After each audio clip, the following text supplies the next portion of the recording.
মুমিনরা ভাই ভাই, এটা ফিল করতে হবে, শুধু মুখে বললে হবে না। আমরা কিন্তু ভাই ভাই, we are brothers, brothers in Islam. ইন্নামাল মুমিনুনা ইখওয়া, বিশ্বাসীরা ভাই ভাই। ফাসলিহু বাইনা আখাওয়াইকুম। আর এই ভ্রাতৃত্বের মধ্যে যদি কখনো টানাপোড়েন হয়, বোঝাপড়ায় সমস্যা হয়, বিরোধ হয়, তাহলে মিলমিশ করে দিও তোমরা, সেটা আপোষে মীমাংসা করে দিও। আদেশটা কার? আওয়াজ করে বলুন না, আদেশটা কার? আর ওয়াত্তাকুল্লাহ, আল্লাহকে ভয় করো। লাআল্লাকুম তুরহামুন, তাহলে তোমরা অনুগ্রহ প্রাপ্ত হবে। তাহলে প্রথম মেসেজ হচ্ছে আমরা ভাই ভাই, উই অল আর ব্রাদার্স। পৃথিবীতে ভ্রাতৃত্ব, ব্রাদারহুড, এটা অনেক ধরনের। এক নম্বর ভ্রাতৃত্ব হচ্ছে আল উখুয়া আল ইনসানিয়া, মানবিক দিক থেকে ভাই।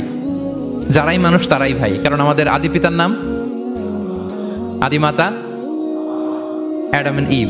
We came from the very same source, same origin. একটা জায়গা থেকে আসছে। সবার বাপ যদি একজন হয়, সবার মা যদি একজন হয়, তো আমরা সবাই কি? সুবহানাল্লাহ পড়বেন না? তাহলে ভ্রাতৃত্বের একটা রূপ হচ্ছে আল উখুয়া আল ইনসানিয়া, মানবিক দিক থেকে ভাই। সেই হিসেবে হিন্দু আমার ভাই, খ্রিস্টানও আমার ভাই, বৌদ্ধ আমার ভাই, নাস্তিক আস্তিক সবাই আমার ভাই। এটা হলো ভ্রাতৃত্বের একটা ধরন।